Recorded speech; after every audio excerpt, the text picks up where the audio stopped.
झारखंड सरकार ने राज्य कर्मियों के प्रमोशन नियमों में बदलाव किया है। नए नियम के तहत प्रोबेशन और प्रमोशन के लिए जरूरी सेवा अवधि अब अलग अलग गिनी जाएगी।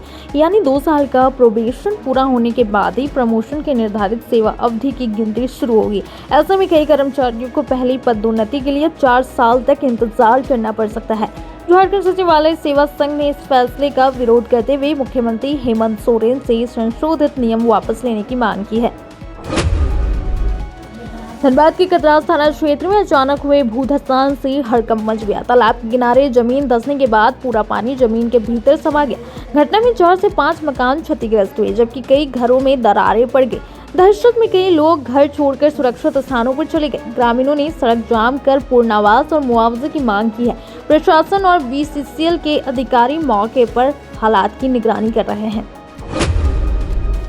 रांची के रिम्स में बिरहोर समुदाय की एक महिला ने अस्पताल की 4थी मंजिल से छलांग लगा दी। गंभीर रूप से घायल महिला को ICU में भर्ती कराया गया है, जहां उसकी हालत नाजुक बनी हुई है। बताया जा रहा है कि अस्पताल से छुट्टी मिलने के बाद महिला को अपने नवजात बच्चे की मौत की जानकारी मिली थी।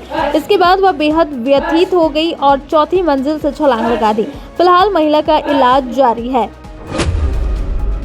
झारखंड सरकार अंडरग्राउंड कोल माइंस को पर्यटन से जोड़ने की योजना बना रही है। मुख्यमंत्री हेमंत सोरेन ने अधिकारियों को ऐसे क्षेत्रों को चिन्हित कर टूरिज्म प्लान तैयार करने का निर्देश दिया है। सरकार गिरिडीह, रांची, लातेहार और हजारीबाग समेत कई जिलों में इको टूरिज्म विकसित करेगी। नेताहाट में ग्लास ब्रिज या ग्लास वॉच टावर और पतरातू में व्यू पॉइंट तथा रोपवे की योजना पर भी काम करने के निर्देश दिए गए हैं। कथित झारखंड शराब घोटाले की जांच के सिलसिले में पूर्व वित्त मंत्री रामेश्वर उरांव रांची स्थित ED कार्यालय पहुंचे। ED ने उन्हें दूसरा सम्मन जारी कर पूछताछ के लिए बुलाया था। जांच एजेंसी शराब नीति, वित्त विभाग की भूमिका और उससे जुड़े फैसलों को लेकर सवाल कर सकती है। इससे एक दिन पहले उनके बेटे रोहित उरांव से भी कई घंटों तक पूछताछ की गई थी। भाजपा सांसद निशिकांत दुबे ने मुख्यमंत्री हेमंत सोरेन को पत्र लिखकर पिछले 20 वर्षों में खरीदी गई एम्बुलेंसों का ब्यौरा मांगा है। उन्होंने देवघर, दुमका और गोड्डा में सरकारी सांसद विधायक निधि और CSR फंड से मिली एम्बुलेंसों की वर्तमान स्थिति पूछी है। निशिकांत दुबे ने सवाल किया कि कितनी एम्बुलेंस अभी चालू है और कितनी जर्जर होकर बेकार पड़ी है। उन्होंने मामले की जांच और जिम्मेदार अधिकारियों पर कार्रवाई की मांग की है। महेंद्र सिंह धोनी के 45वें जन्मदिन पर देवघर के जसीडीह में एक चाय वाले की अनोखी दीवानगी चर्चा में है। आर्यन नाम के युवक ने अपनी दुकान का नाम धोनी टी स्टॉल रखा है और हर साल 7 जुलाई को ग्राहकों को मुफ्त चाय पिलाते हैं। आर्यन दुकान को धोनी के पोस्टरों और गुब्बारों से सजाकर केक काटते हैं। उनकी सबसे बड़ी इच्छा है कि एक दिन धोनी उनकी दुकान पर आए और उनके हाथ की बनी चाय पिए। सोशल मीडिया पर फेमस होने के लिए चुटिया थाना परिसर में रील बनाना साहिल नाम के युवक को महंगा पड़ गया। वीडियो वायरल होने के बाद पुलिस ने उसे हिरासत में लेकर थाना परिसर में परेड कराई। युवक ने हाथ जोड़कर अपनी गलती स्वीकार की और दोबारा ऐसी हरकत नहीं करने की बात कही। पुलिस ने चेतावनी देते हुए उसे PR बॉन्ड पर छोड़ दिया है।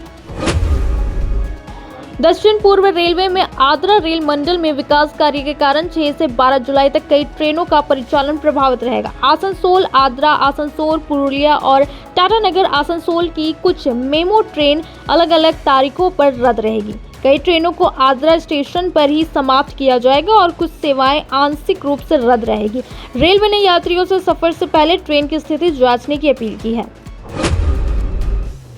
जमशेदपुर के सितारा मडेरा में चेन स्नैचिंग के आरोपी अभिषेक कुमार को पकड़ने पहुंची पुलिस को 2.5 घंटे तक मशक्कत करनी पड़ी। आरोपी गिरफ्तारी से बचने के लिए करीब आधा दर्जन मकानों की छतों पर छलांग लगाते हुए भागता रहा। भागने के दौरान आरोपी 2 दीवारों के बीच फंस गया, जिसके बाद पुलिस ने उसे बाहर निकालकर गिरफ्तार कर लिया। आरोपी पर पहले से भी कई आपराधिक मामले दर्ज हैं। तो ये थी आज की झारखंड की 10 बड़ी खबरें और ऐसी खबरों के लिए देखते रहिए सिटीस्कोप 24। बहुत बहुत शुक्रिया।